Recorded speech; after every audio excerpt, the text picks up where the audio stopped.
life is cheaper than rent. Van life is cheap. Cheap, cheap, cheap. Who are you talking to? We're gonna talk about van life and finances and everything that you need to know money-wise with van life. From my own experience, I do claim not to know everything, but I do know a great deal. I'll show you. First off, I want to point out that when people say that van life is cheaper than rent, or like there's no rent with van life, they are talking about when you are living out of your van and not moving a terrible amount. If you're doing van life like you see these hashtag van lifers, they are traveling a lot. They're not in one place for 2 nights in a row. They're seeing the world, seeing the country, and that's a lot of gas and that's a lot of food if you're eating out, trying to, you know, get the experience of like the local cuisine or whatnot. And that's a lot of money paying for experiences. That is like rent plus, right? And then van life, when you're in a city, you're not really paying for gas, you're not moving around too much, you're going to work from your van. That is, in fact, cheaper than rent. But when you say that, people fail to realize that you still gotta pay for car insurance, you still gotta pay for your oil change, you still gotta pay for gas and the cars when they break down, like the fixes. Different for everyone, so I can't give like a blanket statement, but essentially when I live in New York, I do not pay for rent. I do not pay for gas. I do not pay for oil change because I'm not moving my car. I'm doing it by the time and not the mileage, whatever. So that is cheaper. But when I journey, that is basically rent. I want to start off by saying that is a myth, and it's all dependent on how you do van life determines if it's cheaper than rent or not. So for those of you who are looking to get into van life, there are so many different jobs that you can do, like in-person, seasonal, temp jobs. That's really it, but like that umbrella covers a lot of jobs. The people that I know that are doing van life really tap into park work, national park work. I can't really speak to that because I've never done it, nor looked into it, nor just don't know the ins and outs. So search that in the YouTube search bar next time. Don't do it right now. Finish the video to the end so YouTube pushes this out more. Also, a few days ago I made a post asking you guys if you have any questions about, you know, van life and finances, and you guys had quite a few questions, and I can't really answer them all here because I want to make this a digestible video, but it's the perfect opportunity to launch my little podcast that you can access via Patreon. I'm going to talk more candidly there and share a lot more than I can share on here. Right now it's a bi-monthly podcast. It means 2 podcasts a month, and then when we hit certain numbers, it will turn into a weekly podcast. I just need to get that off the ground starting now. And your money goes to support me so I can keep making content for you guys and do this full time. That's my sales pitch. So if I don't answer your question at the end of this video, then it's there. I'll literally answer all your questions on my Patreon podcast. Also, aside from questions, I'm gonna share with you like ins and outs of the cities I visit, a little bit of van life gossip because I have some spicy stories to share that would get me in trouble if I share it publicly. So I have to do it behind a paywall. Anyways, let's talk about what we know, and what I know is about my own van life journey. Because I could sit here and talk about all these hypothetical van life things. I only know what I know, and I, right now, am a part-time van lifer.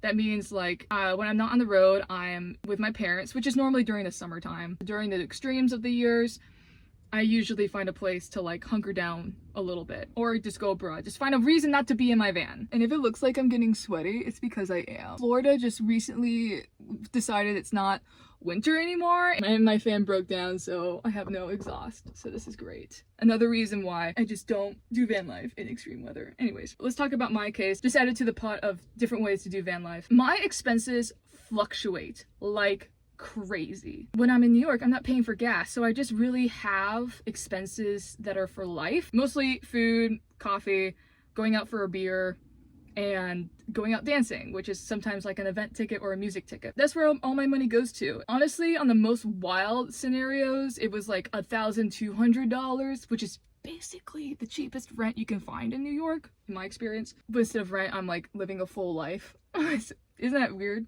You get to choose. You have the power to choose how you live your life. And that's how I'm living mine. Or like the least amount I paid was like $800. Now I could have like made coffee at home. I could have eaten in my van more. I could have, you know, homemade meals. I didn't have to go out so often.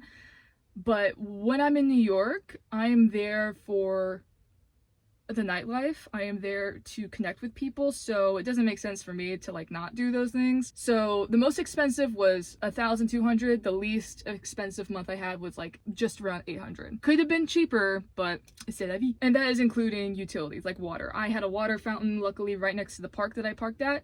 So I didn't pay for any water. And I didn't pay for a shower because I went to the gym. It's all good. Now, when I'm on the road, when I first went out on my first road trip, I think I was spending like $500 a week.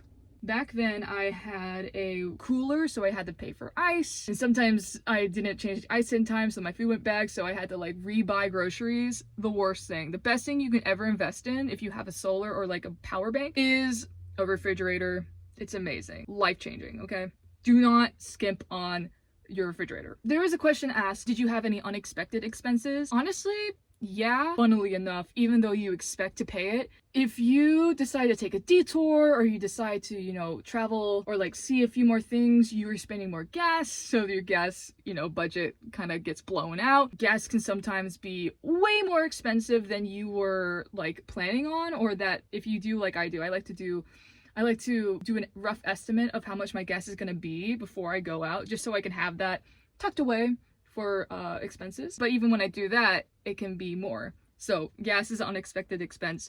Repairs, guys, last week I had $1,400 repair because of the oil apparently was leaking onto my spark plugs, as I was told, and then I had to like just replace that whole system.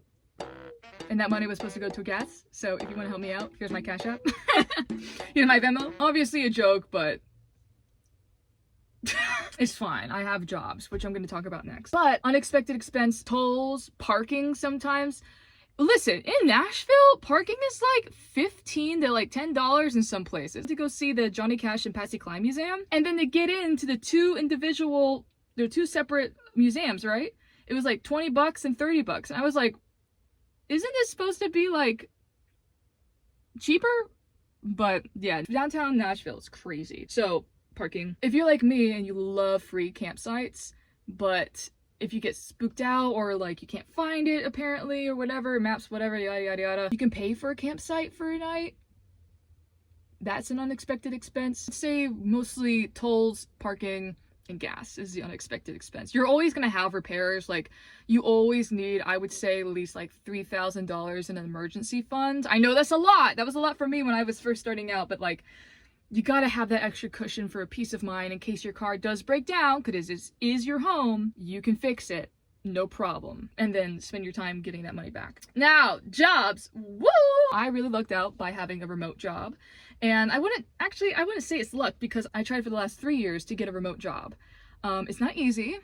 The job market is bananas. I've recently started, you know, applying to more jobs because I'm like, what if I get fired? And a lot of rejection emails still, even though I'm employed, even though like I'm a solid worker. It's like, pfft. So I understand it's not just like go out and get it, and if you don't, you're stupid. Okay, I'm gonna fixing the bangs, but just to say that last year I had a video when I was unemployed, and I was like, yeah, I've been searching for a job forever, and I got this one comment of this guy being like, your generation's so lazy, we just go out and get a job. It's like, wow, trivial idea. That is great. I wish I thought of that. As if I wasn't spending like 8 hours a day applying on Indeed and LinkedIn like a mad woman. And then my self-worth just plummeting, and I'm wasting my 20s not being hot, single, and like, woo! But being stressed out in my parents' house in my childhood bedroom trying to afford to live. So, yeah. It's hard. But to go back, I am a social media manager right now for 2 bosses. One's a marketing firm, so that means I handle a lot of clients, and the other is just one client that I've gotten on my own. And I love them both. They treat me so well. And somebody asked, what was the worst job I had doing van life? And honestly, I can say, knock on wood, I really haven't had any bad jobs while doing van life. Like I was an ABBA tribute singer. Rest in peace, man. I love that job so much. And I really loved that job. I was just like, but it really stressed me out in the way I was being treated. So I would have to say singing was the worst job, because that meant I had to physically be somewhere. With a remote job, if I get the work done, who cares where I am, you know? But in the grand scheme of things, I will say the worst jobs I had was when I was not in a van, when I was in an apartment. So there's that. And the amount I make really fluctuates. Just like my expenses fluctuate, the income I get fluctuates. This depends on how many hours I get. If I get like a one-off client that just needs like consultations, or maybe someone needs a video editing. I do literally anything with digital marketing. I'm your girl. A lot of people use me every other month, so money's like this. I will say I will get anything from like 2,000 right now to 4,000 was like my biggest month. Nothing to gawk at. It's not like, woo, like these people online, they're like, I make 10K in my sleep, woo. No, I have like a pretty normal wage, and I will say, like, of course that's like really privileged, but it's really privileged to say that. I understand that that's like, I think above minimum wage in the US, but that's not all leisure money, right? That goes towards gas, that goes towards food, that goes towards insurance, because when you're freelancer, you got to take the taxes out of the income that they give you. So that $2,500 that I get, I have to take out like 500 or 700, and then I have whatever's left of that to work off of. And then I have, you know, got to put away for retirement, bills, insurance, car. So still, I understand. It's a great chunk of money. I am not complaining. And if you comment that I'm complaining, you're not listening. But I just want to put that in perspective, because sometimes people get on here, they're like, yeah, I make this much money. And you think, that's astronomical. Why are you living the way you do? You should be, you know, you could pay more. It's like, yeah, but all that money's not for me.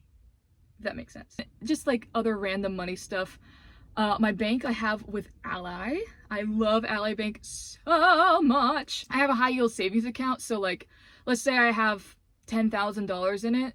Interest per month is like $35. $30 to $35, depends on the market. So that's like a meal or half a tank of gas. So that's been helpful. Also, I have a travel credit card, and I have like a cashback credit card. The one I use for gas is Wells Fargo, I think advanced cashback. That's like you get 2 points per. Then if I want to book stuff for travel, I have a Chase Sapphire preferred card.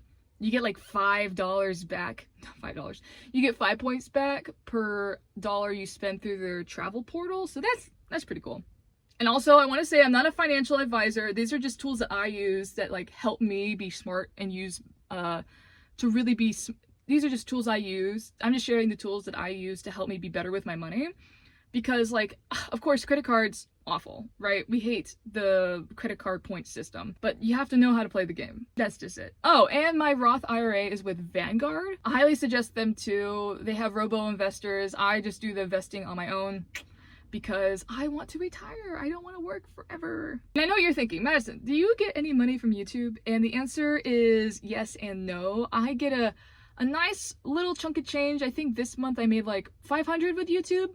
That's nice. It's very nice, but it's not a full-time thing just yet. With the help of viewers like you, it can be. So watch this video to the end and watch all the ads, because it helps me. If you don't skip ads, it helps YouTubers that you enjoy. So be my guest. Somebody asked, how is it like working in a van compared to working in an apartment? I will say I can be a lot more focused in a van than at home, because at home you can like stretch, walk around, do this, do that. In a van,